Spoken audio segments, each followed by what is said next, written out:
Magandang umaga po sa ating lahat mga kapatid. Yes, the Lord is good. He is faithful. He is good. So, napakabuti ng ating Panginoon. Patuloy niyang pinapaalala sa atin kung sino siya at kung bakit po tayo nagpupuri at sumasamba sa Kanya. Kanina po, inawit natin. Sabi daw, and if our God is for us, then who could ever stop us? And if our God is with us, then what could stand against us? Napakadaling sabihin ng mga kapatid, pero dapat yung mga katotohanan na yon ay talagang tumitingo sa ating mga puso at isipan. For us to really appreciate, understand, experience who God is in our lives, mga kapatid. Sino ang pipigil sa makapangyarihang Diyos kung ang makapangyarihang Diyos ay namumuhay sa buhay mo, kapatid? Sino pipigil sa Kanya? We all know, we all understand that our God is the sovereign God. And He is in control of everything. He is on top of everything.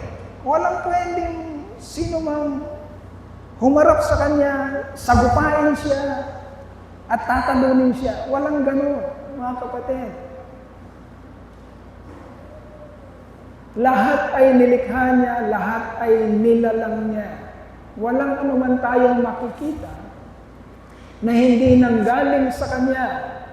For from Him, and through Him, and to Him, are all things.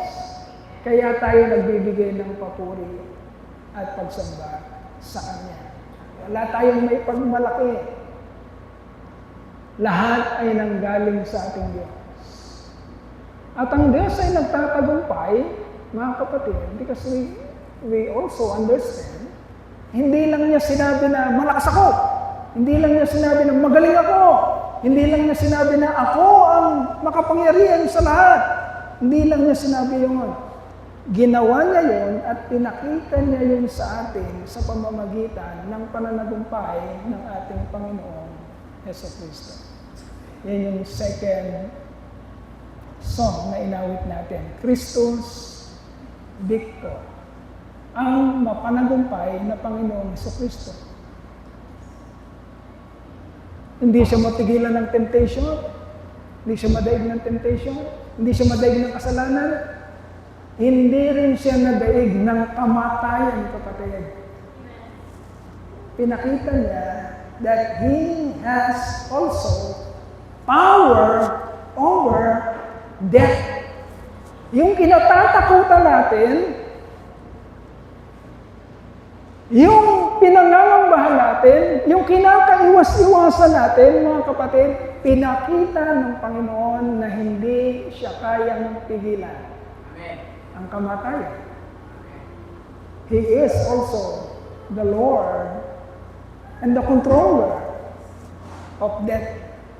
Hawak pa rin niya, maging ang kinatatakutan natin, kamatayan, kapatid. That's why we are giving all the glory, all the honor, all the trust, all our faith in our Lord, Jesus Christ, na nagpakita sa atin gaano ba katindi yung kapangyarihan na meron siya. Okay? So, ipapatuloy tayo mga kapatid sa ating pong pag-aaral. This is our last, the finale of the message, Conform and Sanctified. This is part 8 and also the finale, huli. So mga kapatid, Conform and Sanctified. So, ang mensahe na binibigay sa atin ng Panginoon for this last weeks is the effectual grace of God that sanctified His elect.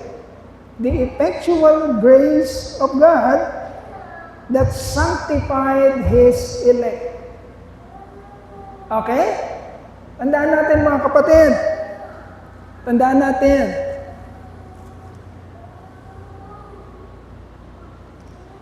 Ang tinanggap mong grasya sa Diyos ay hindi isang bagay na walang buhay. Listen very carefully. Opos.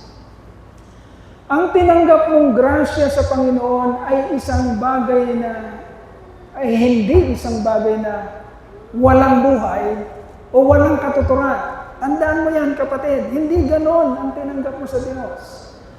Ang tinanggap mong grasya sa Diyos ay isang kapangyarihan, effective, efficient, may gagawin sa buhay mo.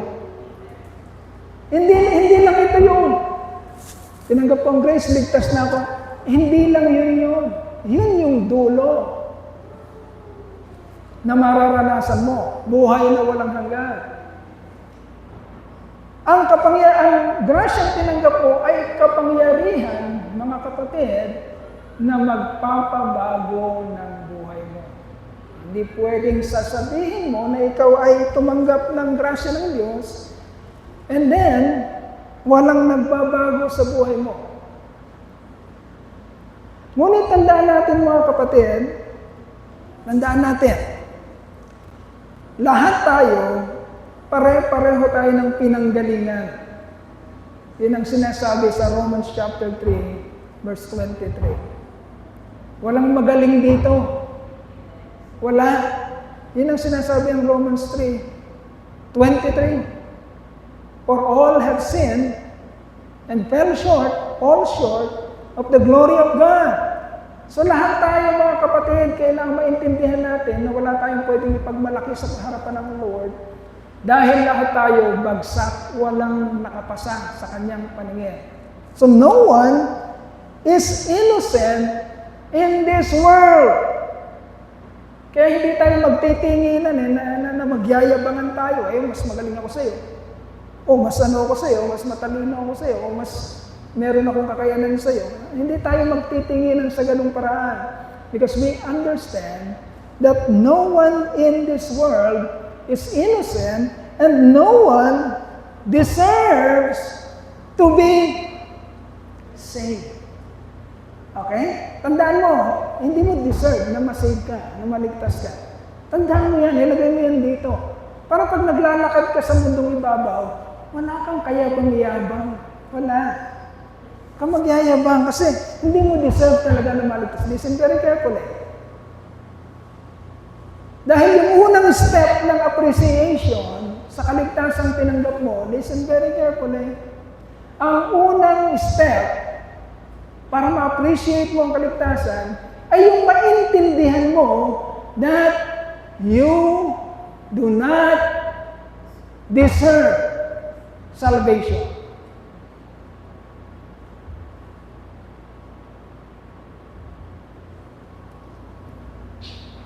No one deserves to be saved, mga kapatid.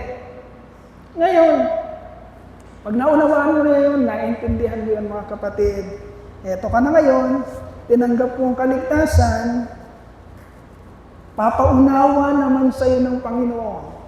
Nung tanggalin niya yung kayabangan mo, nung tanggalin niya lahat ng angas mo, ng pride mo, papaunawa naman niya sa iyo ngayon, ano ang dahilan bakit kanya iniligtas? Tandaan mo, you are not saved just for the sake of salvation itself. No. Hindi ka niligtas ng Diyos para lang, niligtas ko to para isang araw mapunta siya sa langit. Hindi ganun kababaw, mga kapatid. Maraming tao ganun ang iniisip. Na dumating ang Lord, binigay ang salvation, and then, walang katuturan ng buhay, basta naniniwala siya na siya ay ligtas at pupunta siya sa langit. Pero nandun siya at naglulublob sa kasalanan. No way. No way. Hindi ganun ang plano ng Diyos. Bakit niya binigay sa atin ang kanyang grasya? The grace of God is the power of God not only to save you, but also, mga kapatid, para baguhin ang buhay mo at gawin itong kamukha ng buhay ng Panginoon Jesucristo. So if you are walking in this planet, in this life, mga kapatid, ang ating punteriya dapat, kung naiintindihan natin, is ang lakad ba na yan, ang buhay ba na yan, ang pag-iisip ba na yan, ang pagsasalita ba na yan, ang lahat ba ng nananalaytay sa buhay mo ay nakakakitaan mo ng pagiging kamukha ng Panginoong Jesucristo. Conform, sanctify in the image of our Lord, our Savior, Jesus Christ. So the grace that you receive is an effectual grace. It has an effect. Meron itong epekto sa iyo. Meron itong gagawin sa buhay mo. And it will sanctify your life.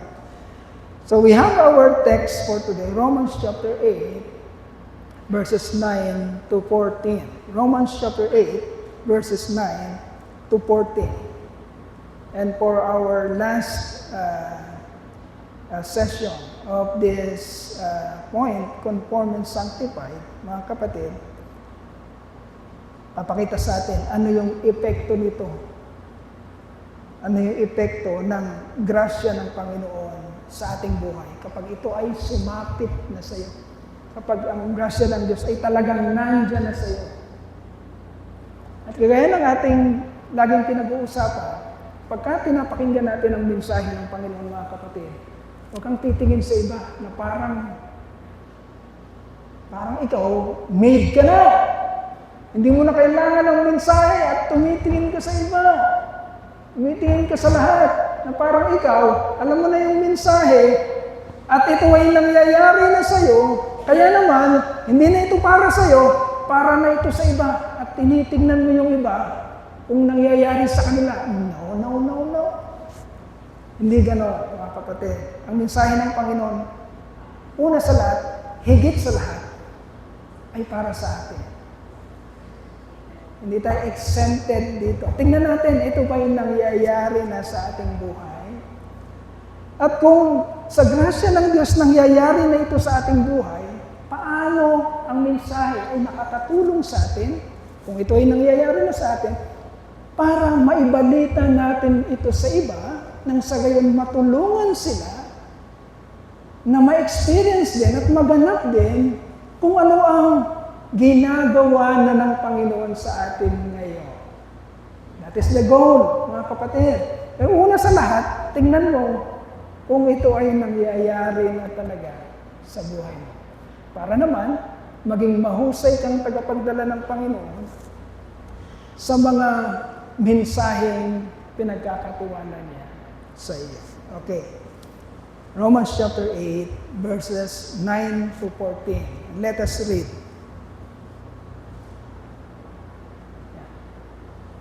Okay. Romans chapter 8, verses 9 to 14 says, You, however, are controlled not by the sinful nature, but by the Spirit. If the Spirit of God lives in you. And if anyone does not have the Spirit of Christ, he does not belong to Christ. But if Christ is in you, your body is dead because of sin, yet your spirit is alive because of righteousness. O bago tayo magpalaot, meron na akong ipapaliwanag bahagya dito, mga kapatid.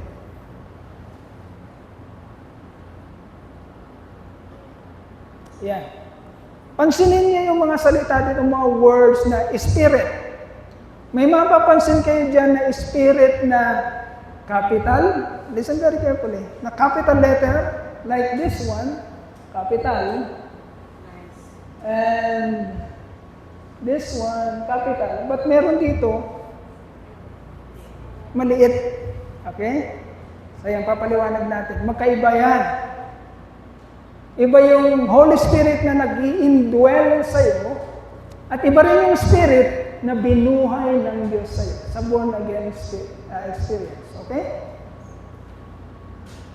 Magkaiba yun. Ang Spirit na binuhay sa'yo ng Panginoon, ito yung parang, kumbaga sa Wi-Fi, ito yung parang, hindi ko alam yung mga term na para maka-access ka na. Ano yung tawag sa gano'n? Ito yung nilagay sa aparato para makakonect ka na sa internet. Okay? Yung device na yun. Para magkaroon tayo ng hindi ko alam sa mga computer. Yun yung Spirit. Binuhay sa yung Spirit. At yung Holy Spirit naman, ito yung kinakausap nung binuhay na Spirit na nasa iyo. Kaya nagkakaintindihan na sila ngayon.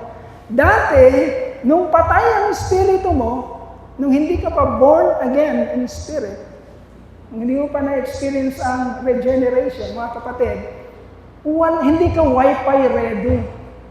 Hindi ka maka-access. Bakit? Patay kasi yung Spirit. Yung Spirit kasi na galing sa Diyos, yun lang yung makakaunawa ng mga bagay na espiritual. Kaya sinasabi sa Ephesians ni Paul, but the natural man receiveth not the things of God.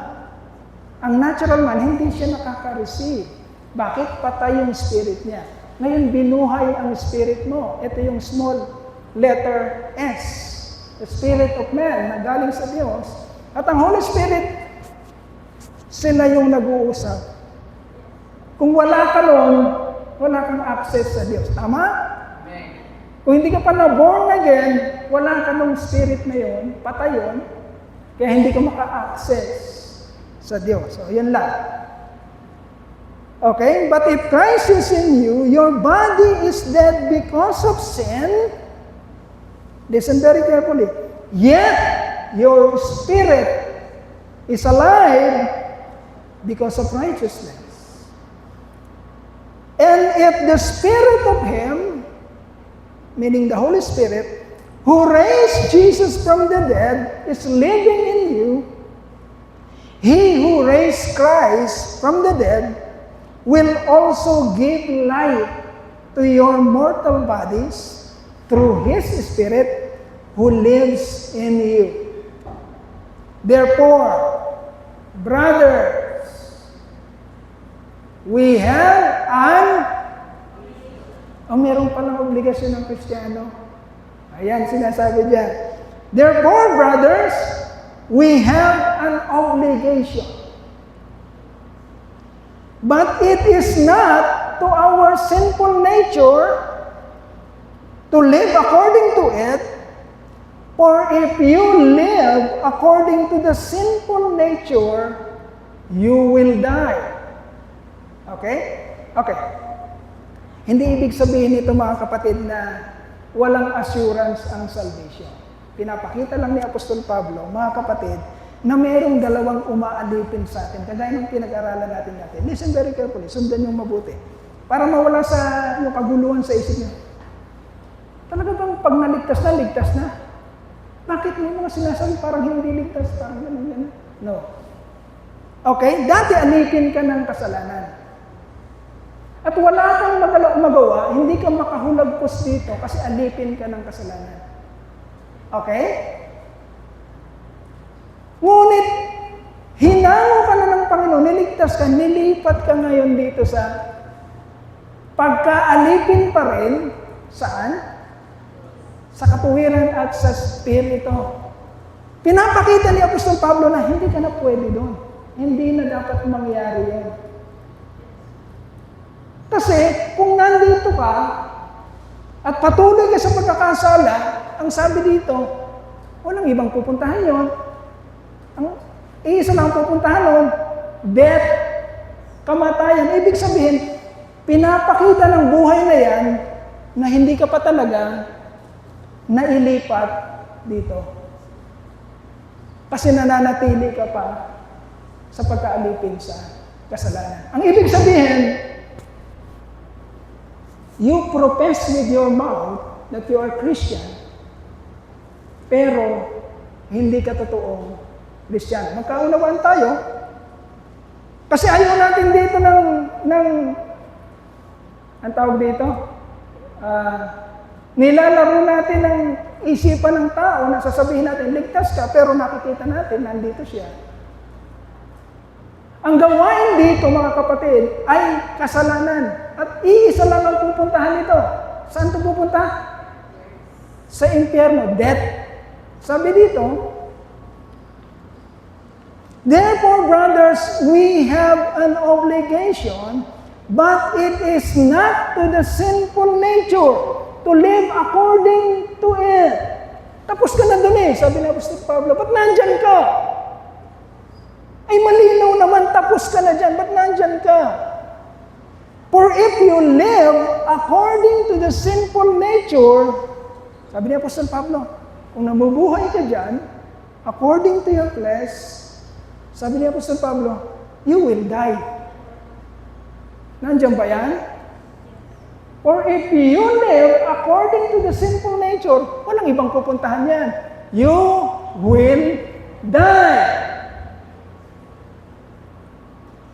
But if by the Spirit you put to death the misdeeds of the body, you will live.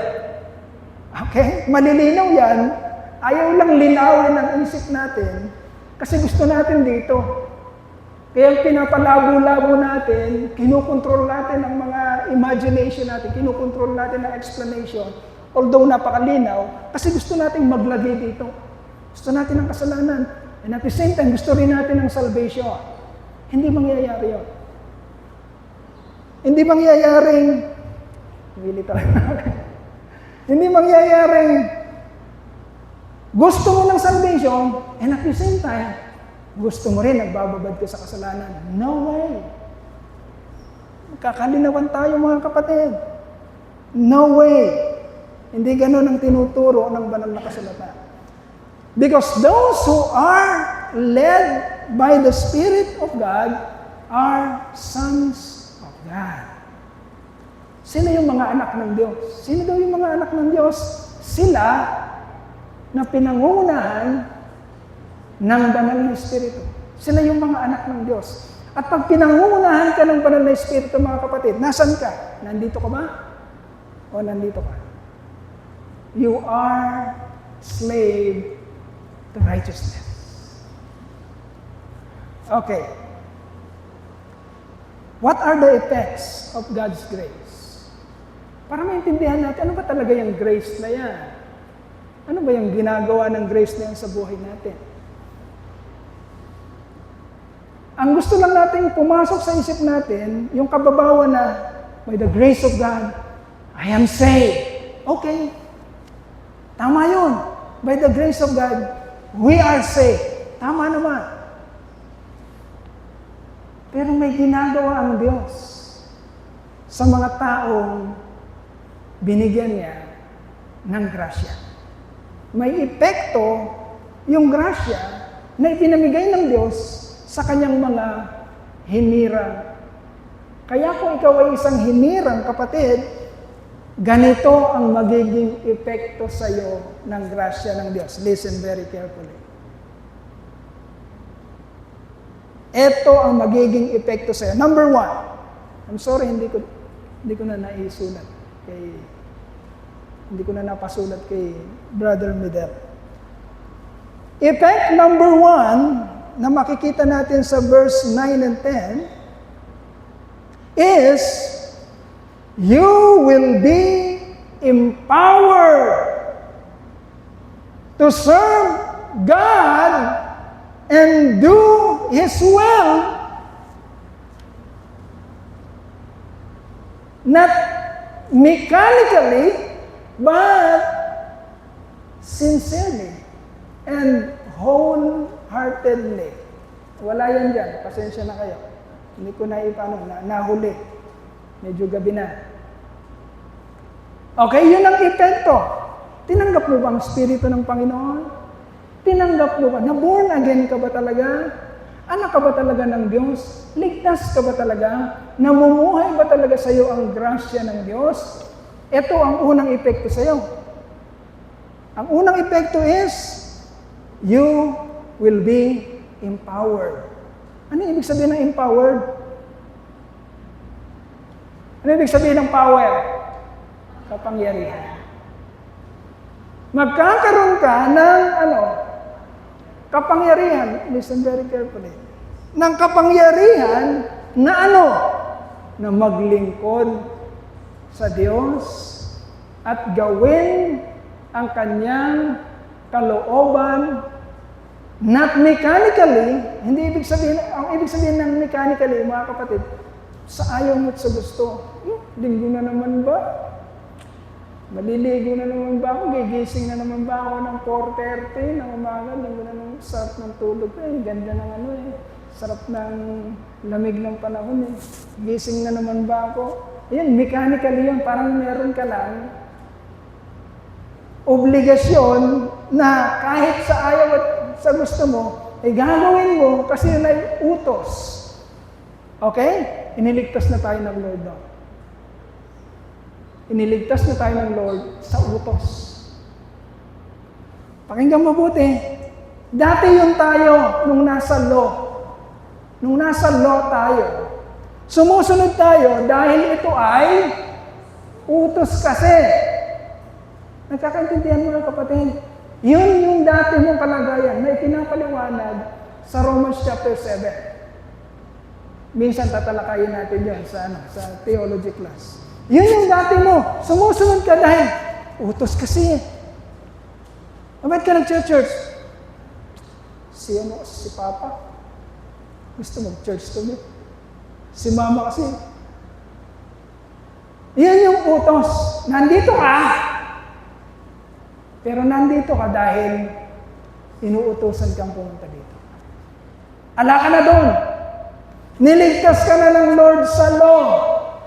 Ang pagsunod mo ngayon is sincerely and wholeheartedly. Hindi ka lang sumusunod sa panlabas. Sumusunod ka rin sa buo mong kaisipan at sa buo mong puso. Yan ang gusto ng Lord. Sabi ng mga alagad ng mga Pariseo nung gustong hulihin ng Panginoon, ano yung pinakaunang kautusan? Pinakadakilang kautusan. Ang sabi ng Panginoon, love the Lord your God with all your heart, all your soul, all your mind, all your strength. Ibigin mo siya ng lahat-lahat sa iyo. Hindi mo yun magagawa sa law. Magagawa mo lang yun sa pamamagitan ng grasya ng Diyos. Nakakaintindihan tayo. Nung sumusunod ka sa law, kapatid, wala din yung grasya ng Diyos. Hindi buhay yung spirito mo. Walang nagtuturo sa iyo kung paano. Basta tangalan mo lang, kailangan mong sumunod. At dahil nakikita ng Diyos na hindi naman sincero ang pagsunod mo, hindi naman wholehearted ang pagsunod mo, gusto mo lang sumunod dahil gusto mong pahangain ng Diyos at makuha mo ang favor niya na, O Lord, ginawa ko to, ginawa ko yan. Hindi yun ang gusto ng Lord. Hindi niya kailangan ng pagsunod mo kung hindi mo nakikita kung sino siya. Kung hindi ka nagpapasalamat kung sino siya. Hindi mo siya kayang kumbinsihin. Hindi mo kayang hingin ng favor niya dahil sumusunod ka sa Kanya. No. Ang gustong pagsunod ng Diyos is sincerely and wholeheartedly. Ito yung unang epekto ng grasyang tinanggap mo sa Panginoon. You are empowered to serve God and do His will sincerely and wholeheartedly. Okay? You, however, are controlled not by sinful nature, but by the Spirit. If the Spirit of God lives in you. And if anyone does not have the Spirit of Christ, he does not belong to Christ.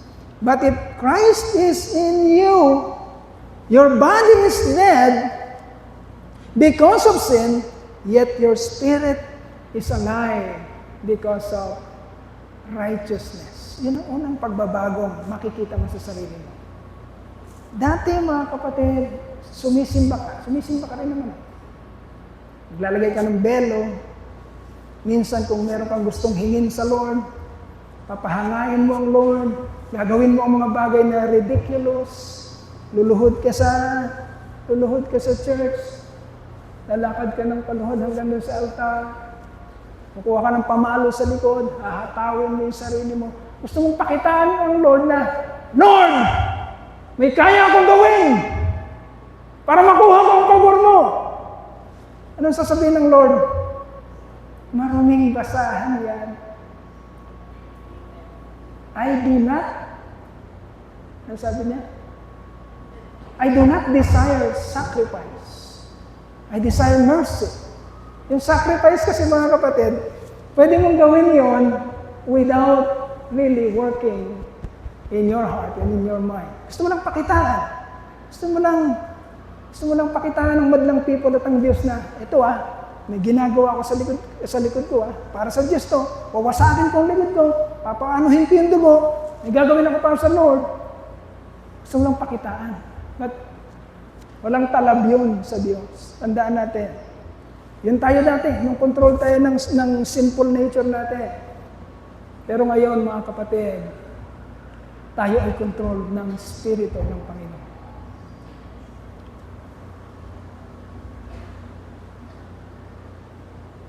At ito ang relationship na gusto niya. Parang sa mag-asawa, yung makatotohanang relationship, yung may pag-ibig. Hindi yung ginagawa mo ang obligasyon mo. Pinagtitimpla mo nga siya ng kape tuwing umaga. Pero pag abot mo ng kape sa asawa mo, kalahati na. Ba't kalahati na to? Naubos sa gold. Ubos na. Kasi galit ka na. No. Hindi ganun ang relationship na gusto ng Lord. Ayaw niya ng pagsunod na empty. So the grace of God, the effect of the grace of God, first of all, mga kapatid, ay isang pagsunod na makatotohanan. Okay? Dahil buhay na ang Espiritu sa iyo. You are a born-again Christian. At nasa iyo na ang kanyang grasya na magtuturo sa iyo kung paano talaga siya susundin. Kung paano talaga siya aaliwin ang ating Panginoon. This sincerely and wholeheartedly. Number 2, the second effect of God's grace in Romans chapter 8, verse 9 to 14 is, you are living according to the power of the Holy Spirit who dwells in you. Okay? You are living according to the power of the Holy Spirit who dwells in you. Makikita natin yan sa verses 11 to 12. Sabi diyan, and if the Spirit of Him who raised Jesus from the dead is living in you, He who raised Christ from the dead will also give life to your mortal bodies through His Spirit who lives in you. Therefore, brothers, we have an obligation, but it is not to the sinful nature to live according to it. Okay, pangalawang epekto mga kapatid. Pangalawang epekto. Kapag nasa iyong grasya ng Diyos, kapatid, nililinaw ni Apostol Pablo, wala ka na dito sa dati mong kalagayan. Maglilinawan tayo. Wala ka na dito. Kung nandito ka pa, isa lang ang pinatututuhanan nun. Hindi mo pa tinatanggap ang grasya ng Diyos. Meaning, hindi ka pa na born again. Meaning, wala pa sa'yo ang banal na Espiritu. Hindi pwedeng 20 years mo nang sinasabi, Kristiyano ako, ligtas ako, papunta akong langit, nagpapastor na ako ngayon eh. Nagbabalita na ako ng mabuting balita eh. And then pagkatapos mo mag-preach, kinalunisan, Martes, Miyerkules, Huwebes, Biyernes, aba, meron kang iba. Aba, nakita ka. Sino? Si Pastor Doy ba yun? Ba't lumabas sa hotel? Aba, mas matangkad kay Sister May yung kasama. Nagtatawanan tayo pero, mga kapatid, hindi pwede. Pangalawang epekto na nasa iyo na ang grasya ng Diyos. Namumuhay ka, you are living according to the power of the Holy Spirit who dwells in you. At hindi matatalo yun. Kung tunay nga na nasa iyong grasya ng Diyos, kapatid, kaaawit lang natin kanina, and if our God is for us, then who could ever stop us? And if our God is with us, then what could stand against? Kung nasa iyong Panginoon, sinong pipigil sa iyo? Kung nasa iyong Panginoon, sinong lalaban sa iyo? Ang bumangga sa iyo, giba. Bakit? Ang taglay mo, pinakamalakas. Pag umandar na yung taglay mo, kapatid, sino mang bumabangga dyan? Giba yun. Yan ang katotohanan. Ang buhay mo ba ganito? Kristiyano ako. Kaya ba, Kristiyano ako, ligtas ako, papunta ang langit. Maglalakad ka ngayon sa mundo. Pare, tumatang. Sige. Pare, may bago doon. Ganun ba? Sige. Pagkatapos mo na naman, nahimasmasan ka na naman. Kristiyano ako, ligtas ako. Lord, sorry. Maya-maya na naman. Tayo, lakad ka na. Kristiyano ako, papunta akong langit. Pare, 2 months. Sige. Walang kalakas-lakas na, hindi pwedeng mangyari, mga kapatid. Hindi pwedeng mangyari. Pangalawang epekto, na nasa iyo ang banal na Espiritu, na nasa iyo ang grasya ng Diyos, na tunay kang born again, kapatid. You are living according to the power of the Holy Spirit that is indwelling in you. Okay? Kaya dito sisitahin natin. Although, ang pagsita ganito, kapatid, yung rebuke. Nakita niyo si Pastor Doy, lumabas dun sa sa hotel, hindi naman Sister May ang kasama. Linawin yung mabuti. Pastor, ikaw ba yung nakita ko na lumabas? Yan, i-rebuke mo. Hindi yung nakita si Pastor Doy. Si Pastor yun Sister Cecil, si Pastor Doy nakita ko. Lumabas sa bibidyohan ko. Hindi, mga kapatid. Ibang plano mo yun. Hindi mo siya nire-review, kundi kausapin mo. Pastor, napakataas ng pagtingin namin sa iyo, Pastor. Maraming umaasa sa paggamit ng Diyos sa buhay mo. Maraming tumitingin kung paano yung patutuon ng buhay mo, Pastor. Pastor, mahal ka namin. nakita kita. Lumabas ka doon sa amin. Hindi si Sister May ang kasama mo. Anong ginawa mo doon, Pastor? Pastor naman, ha? Hindi, nag-prayer meeting kami dalawa sa hotel.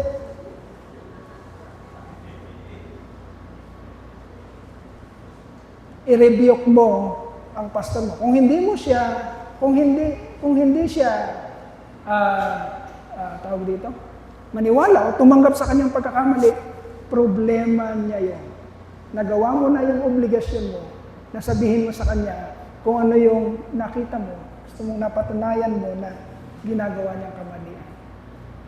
Kapatid, you are living according to the power of the Holy Spirit kung nasa iyo talaga ang grasya ng Diyos. Very cheap, yung lagi mong sinasabi na ligtas ako, tinanggap kong Panginoon, bilang Panginoon ko tagapagligtas. Meron akong buhay na walang hanggan, ako'y anak ng Diyos, Kristiyano ko, doon ako nag-church sa Truth and Life Christian Church Orion, maganda ang turo namin doon, bla bla bla bla bla. Pero yung pang-araw-araw na buhay mo ay walang kapangyarihan ng banal na Espiritu. Matuto tayo mga kapatid. Our lives must be conformed and sanctified. Papunta doon sa buhay na nakikita natin sa ating Panginoong Jesucristo. And lastly, makikita natin sa verses 13 to 14. The effects of God's grace. And number 3 effect is you have no regard to sin. And you will win the battle of temptation. Okay? Effect number 3. Pakisulat natin mga kapatid. Effect number 3. You have no regard to sin. Ibig sabihin mga kapatid, iba ang tingin mo sa kasalanan. Hindi ka pareho ng tingin ng mga nasa sanlibutan. Hindi mo pinagpipitagan ang kasalanan, kapatid. Meron tayong ibang pananaw kaysa sa pananaw ng mundo. We are not tolerating sin in our lives and in the lives of the so-called Christianity. Kasi nagsasabing mga mananampalataya, no.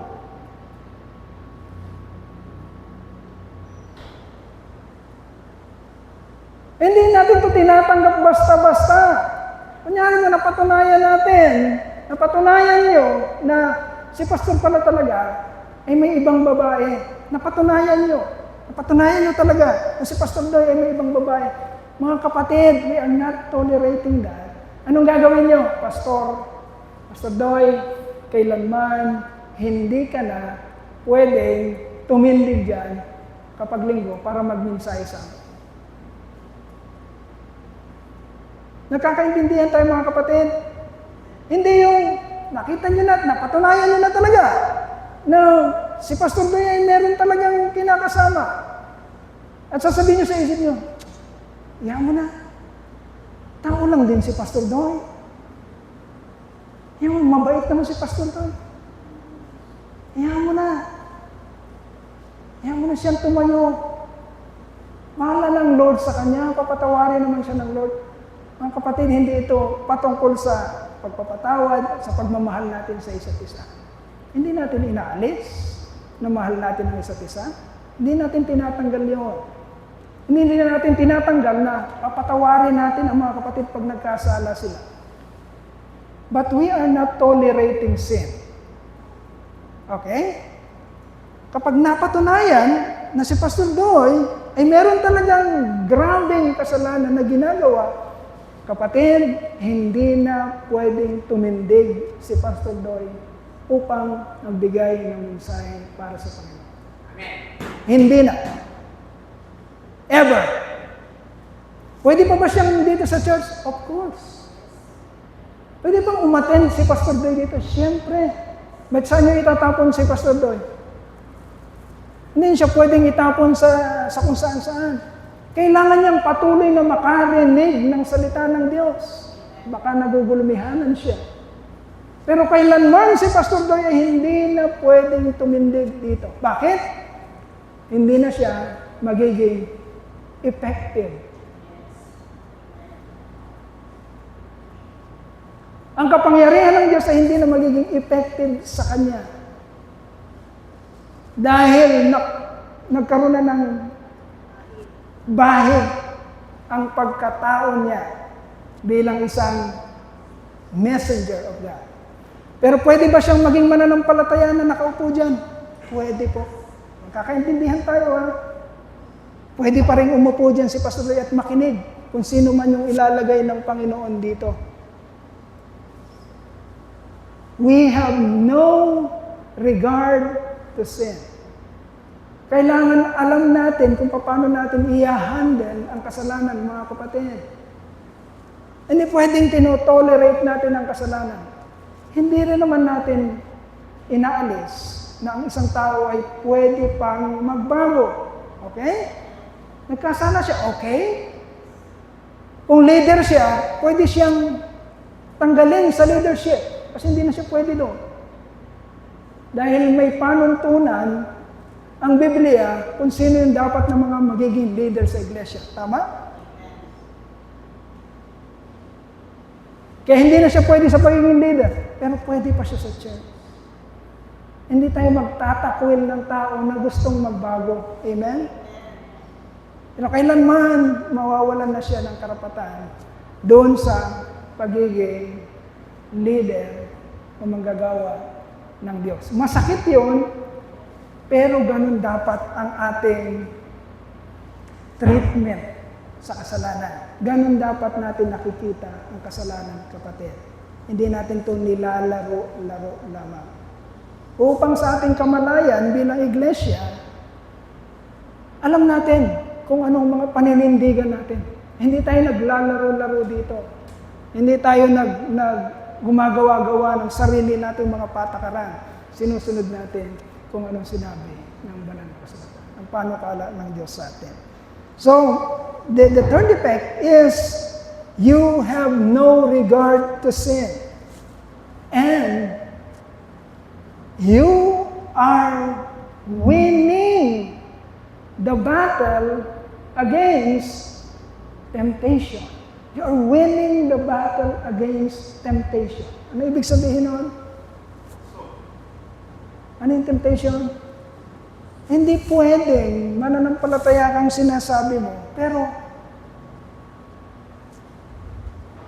yung kalaban mo 10 years ago, yun pa rin ang kalaban mo ngayon, hindi mo siya mapataog. Hindi po pwedeng ganun, mga kapatid, magkakaunawaan po tayo. Hindi tayo ganun dinisenyo ng Panginoon. Ang isang hinirang niya ay dinisenyo niya na maging kaluwalhatian ng kanyang banal na pangalan. Hindi pwedeng 20 years ka lang nakikipagsuntukan dun sa kalaban na yun, pero ikaw yung laging nananockout, ni hindi mo man yan siya masaktan yung kalaban na yun, yung temptation na yun. Importanteng makita mo sa buhay mo, kapatid, that you are glory for glory for glory for glory, winning, nananagumpay, nananalo sa bawat kalabang ibinabalandla sa iyo ng Panginoon. Higit ka pa kay Manny Pacquiao. Nagsimula si Pacquiao sa pinakamababang weight. Nakarating siya sa 8th division. Ibig sabihin, mga kapatid, pinalo niya yung naunang mababa, paakyat siya ng paakyat, mas malalaki na kalaban, mas malalaki, nananalo siya. Yun ang gusto ng Lord. You are destined for greatness. Paano ka magiging great, kapatid? Kung nagsimula ka sa boxing, 15 years old, sa pinakamababang weight, hindi ka nananalo kahit isa. Umabot ka na ng 30 anyos, wala kang panalo. Paano ka magiging great?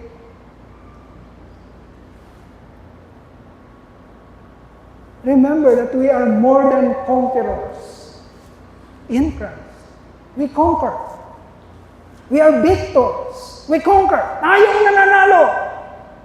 Tayong nag-uutos. Ang boses natin ang makapangyarihan.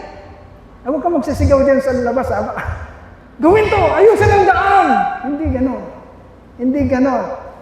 Yung boses mo ang makapangyarihan kesa sa bulong ng kaaway. Pagdating ng temptation, kapatid, pag dumarating ang temptation, biglang merong nag-plus sa'yo. Pag nakita mo, huwag mo nang balik-balikan.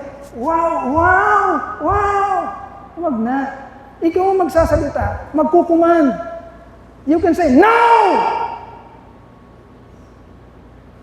Parang si Jesus Christ, nung siya ay nasa temptation, sa desert, 3 beses siyang tinempt sa lahat ng aspeto ng kanyang buhay, physically, mentally, sa glory at sa lahat.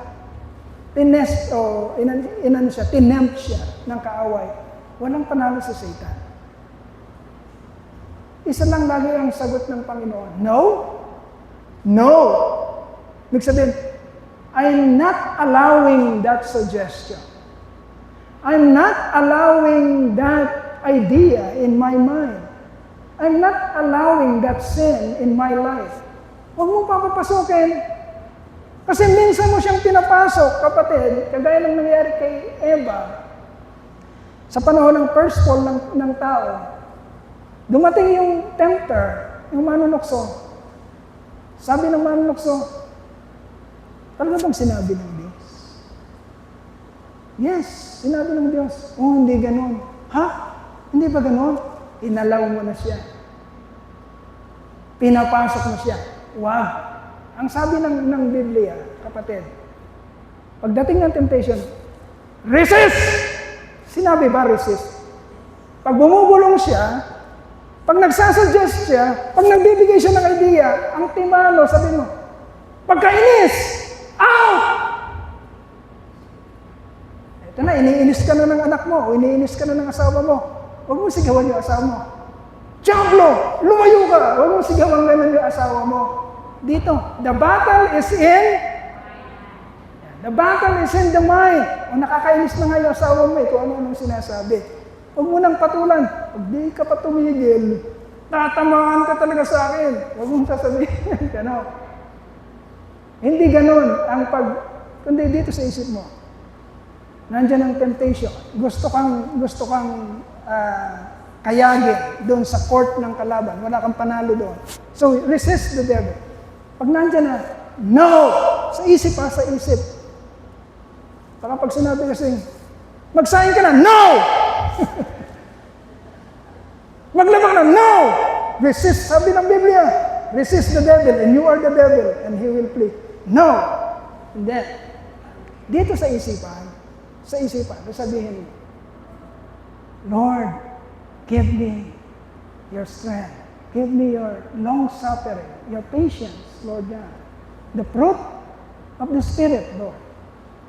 Ito na naman ang kaaway, ginagamit na naman ang nasa kapaligiran ko. Ito pa isang rule, mga kapatid. Never nasasabihin mo sa kung sino man na makakasalamuhan mo na, yan ka na naman, ginagamit ka na naman ng kaaway, ng job. Wag! Mali po yan. Huwag niyo pong gagamitin yung mga salita na yan sa mga mahal mo sa buhay. Yes, pwede talaga tayong gamitin. Ako, ikaw, tayo. Pwede talagang yung sitwasyon gamitin ng kaaway para pang-inis dun sa iba. Pero huwag mong sasabihin sa iyong mga kasambahay, sa mga taong nagmamahal sa iyo na lagi kang ginagamit ng jablo sa akin. Pampainis ka sa buhay ko eh. Wag, never. Don't do that. Yun yung mga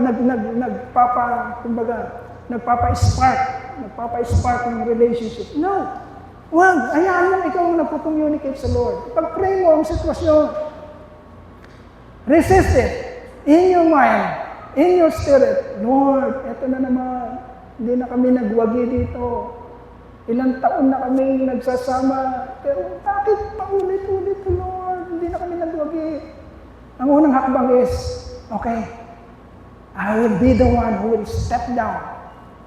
Hindi ako magagalit. Hindi ako magsasacrifice. Mag-step down ako. Yun yung unang step. Hindi yung magto-throw ka ng mali ng kapwa mo. Ikaw.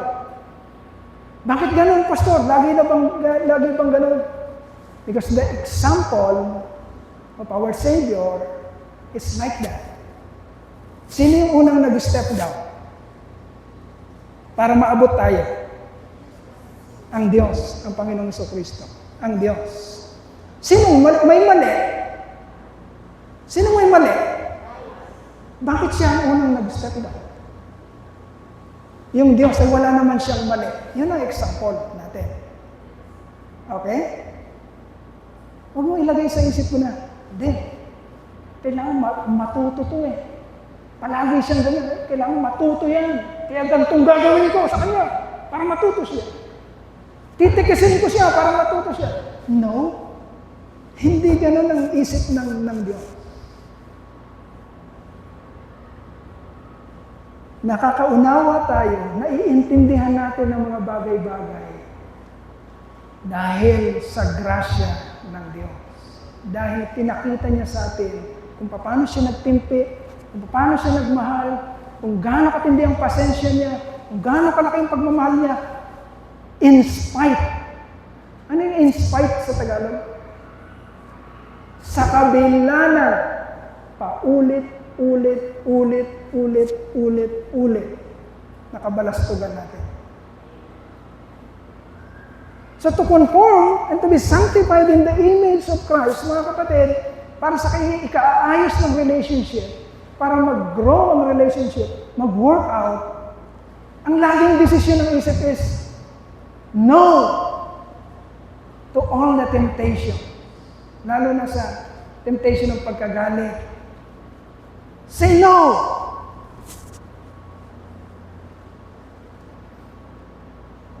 You have no regard to sin, and you will win the battle against any temptation. If you already have the grace of God with you. Kapatid, pag pinasapit ng Lord ang kanyang grasya sa buhay mo, tandaan mo ito. Gagawin nito ang kanyang kapangyarihan para i-transform ka glory for glory for glory for glory for glory. Every day, you will be transformed. Yan ang trabaho ng grasya ng Diyos sa iyo. Yung sinasabi nating kaligtasan, huwag mo nang intindihin yun. Yun yung future mo. Ligtas ka.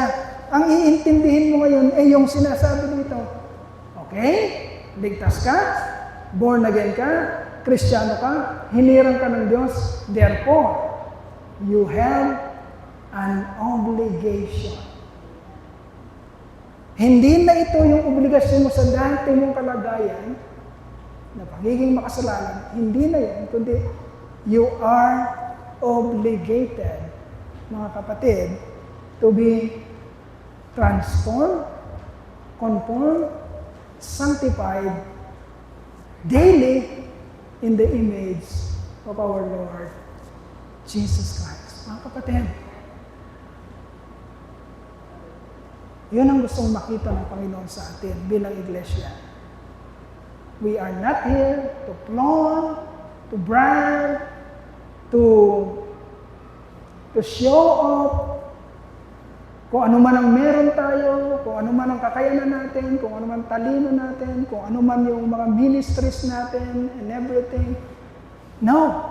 Ang glory ng Lord ay makikita kapag ang Truth and Life Christian Church, ang bawat isa sa atin, ay makakakitaan ng isang sanctified na buhay na napakalaki ng kaibahan sa community o sa sanlibutan.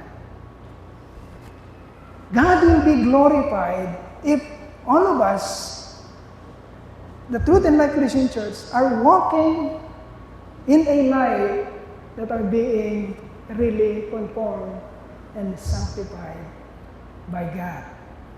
Dapat ang mga news na maririnig natin, sino yan?